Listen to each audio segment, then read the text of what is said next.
Okay, we are staying in London for the continuation of our football club history series. We're going back south of the river again. There's only a few clubs south of the river in the Football League structure who play professionally, and of course we're going to look at Millwall. Who else? I mean, we could have looked at Charlton or at Crystal Palace, but when I did a poll on the channel, Millwall was one of the top clubs that people wanted to see a video on, more so than Charlton and Crystal Palace. So we're going to look at Millwall. They go back a very, very long way to 1885. They're a very historical club. They were a founding member of the Southern League, which a lot of clubs left the Southern League in the 1920s to join the Football League following the First World War. And in the first two seasons of the Southern League, they are league champions in 1894-95 and following it up in 1895-96. So the Southern League was a competitor to the Football League. Obviously, the Football Alliance doesn't last very long. That was the main competitor, but the Midland League and the Southern League are competing leagues against the Football League. And the Football League will eventually absorb a lot of clubs from these rival leagues and form the modern-day Football League structure and Premier League structure that we see today with the top four divisions in English football. A lot of these Southern League and Midland League things, they rebrand, they reform, and they stay in the non-league. But Millwall finally gets Football League status in the 1920-21 season. Now, in their history, they obviously started off in the Isle of Dogs, but by 1910 they moved to the New Cross Gate area of South London, but they still call themselves Millwall, which is interesting. They dropped the Rovers from the name, but they maintained the Millwall name, which is a quirky fact. They played at the Old Den between 1910 and 1993 before they moved to the New Den, which is their current home, which currently seats 20,146 as an all-seater stadium. They've been there. This is their 30th season at the New Den. They even had some top flight seasons. They only had 2 seasons in the top flight. For the most part, they've been in the second or third tiers of the English Football League season. They've had 2 seasons in the top flight. Their best season in the top flight was 10th, which was the 88-89 season. The 89-90 season, they get relegated to the old Division 2, so they don't quite see in the Premier League era as a Premier League club. They're a few seasons short of that. However, they have played in Europe. They have been a runner-up in an FA Cup final.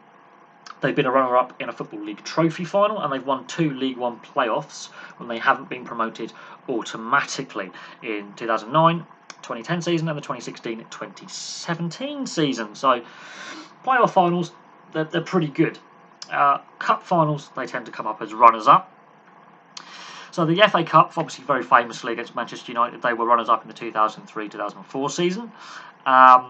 And imagine if they'd won that, the football world would have melted down completely because no one expected them to get to the final at the start of the season. No one expected a non-Premier League side to be contesting the FA Cup final with the way modern football goes, with the money and finances and the clout of the bigger clubs.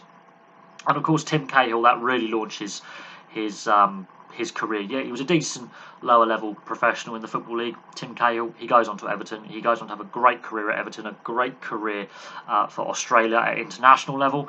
And that FA Cup run helps, kick on Tim Cahill's career. He was, I think, possibly one of the best-known players to play for the club. Another well-known player who played the start of his career and the end of his career at the club is Teddy Sheringham. Another well-known name, also a Man United and Spurs legend as well. Following up, they obviously played in the UEFA Cup in the 2004-2005 season as a second-tier club, which I don't think, with the way football finances work today, I can't see a second division club doing what Millwall did and what Cardiff did in more recent times to get to an FA Cup final. Not with the way football finances work and with what FA Cup glory actually means. If you win that trophy, you'll be a runner-up. It's qualification for Europe. So clubs, I do think, still take the FA Cup very, very seriously, but that was a fantastic FA Cup run. Before that cup run, they were Football League trophy runners-up in the 98-99 season. And again, cup final, come up a little bit short, but as I say, they've won 2 League One playoff finals. And for most of their history, they've yo-yoed between the second and third tiers of the English Football League, Premier League system. Only 2 seasons in the top flight. Now we get on to their fans and their rivalries.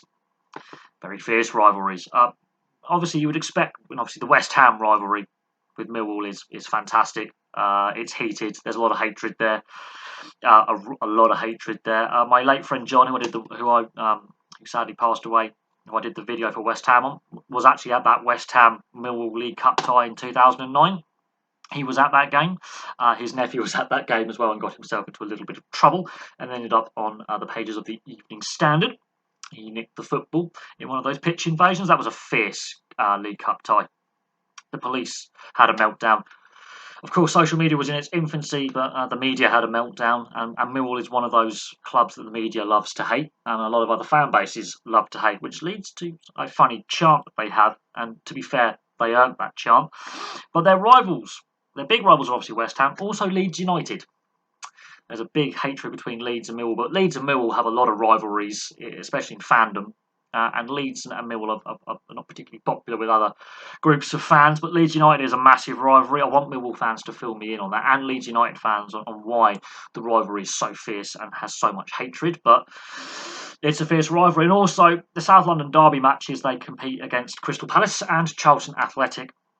They're the other big clubs in South London that have rather sizable fan base. And I actually believe a lot of people think, the big six, and in London, like your Chelseas, your Arsenals, your Spurs, your West Hams have massive fan bases. But clubs like Millwall, Palace, and Charlton, they have some big fan bases as well that I think often get overlooked because of the lack of success of these clubs historically.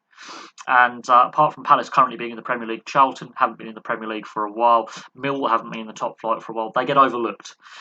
Their chant, which I find absolutely fantastic, is "No one likes us and we don't care." The fan base really doesn't care what other people think of them, which is fantastic. And the hostile atmosphere. I remember last season watching the Crystal Palace Millwall FA Cup tie at the Den. Even watching online, okay, on the BBC iPlayer, you could feel the hatred just coming through the screen. You could feel the atmosphere was exceptionally hostile. And it's one of their biggest rivals in Crystal Palace, so you're going to expect a raucous atmosphere.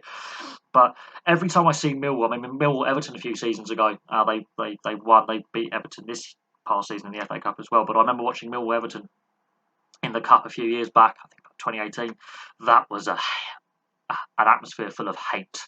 That was really intense, and it does tend to put away teams off, especially in cup games. The fans, they make that atmosphere at the new Den hostile. The old Den was known to be notoriously hostile as well.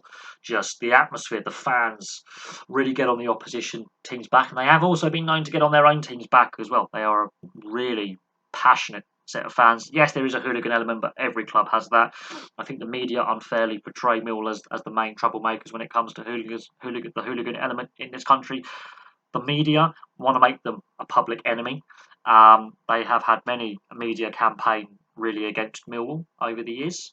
Some of it justified, I think, with some of the antics, especially that game against Luton in the FA Cup, which was broadcast live back in the 80s, the Millwall-Luton riot. That is an infamous moment. I have books on the subject of the football firms of this country.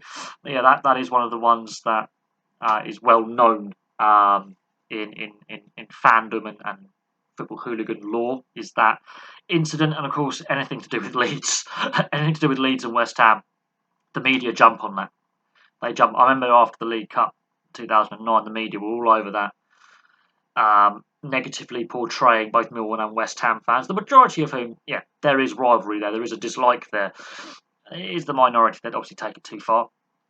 The hooligan element with football is one of those elements that I think the North Americans don't fully comprehend. I mean, they tried it making a film, Green Street. That was painful. Football Factory is better if you want to have a fair representation. And also Rise of the Foot Soldier has that hooligan element as well in bits of the storyline. Football Factory was a painful film to watch. I remember it. The acting, Elijah Wood should never have been cast in that film. But, Football Factory, you have, Green Street. There is always... Millwall always seem to end up, Rise of the Foot Soldier, Millwall always seems to end up in as a part of the storyline of these films, and that's why their chant "No one likes us, we don't care" comes from. They really hate the mainstream media at Millwall, and fair play to them. I think a lot of football fans have had enough of the mainstream media reporting, the obsession with the big six. Millwall have a massive fan base that gets overlooked, in my opinion, and the hostile atmosphere at home games. I'm sorry, it sends chills down your spine as an away fan. Imagine how off-putting that is for away teams, or even a motivation for away teams as well. People forget that some players thrive off a hostile reception. You're in a game. Players raise their game. But there we go. A lack of success, yes, only 2 seasons in the top flight, but if it wasn't for clubs like Millwall forming the Southern League and then joining the Football League, we don't have the league structure of 92 top 4 division clubs that we have today. And those rivalries, they make the game, for good or for bad. So there we go. There's a brief history of Millwall Football Club. I think their high point is to become FA Cup runners-up in the 03-04 season. No one expected that. And they have played in the UEFA Cup for a season. So they've got some European games under their belt and 2 top-flight seasons. It would be nice to see like Millwall make the top flight. I think there's a lot of clubs where they just haven't had that exposure in the top flight. It would be interesting to see how they would do in the Premier League, given the right backing. They have had some money issues in the past. They haven't quite achieved, considering the London and the player base and the fan base in London. Several clubs in London, I think, have failed a little bit to crack the top flight. Charlton have given it a go. Obviously, Palace, we used to be a yo-yo club, are now more established in the Premier League. It'll be interesting to see if like a club like Millwall could crack that top flight and become a pretty solid top flight club. But it's so competitive. So there we go. There's a brief history of Millwall Football Club. Thank you very much for watching, and I'll have some more videos for you very, very soon.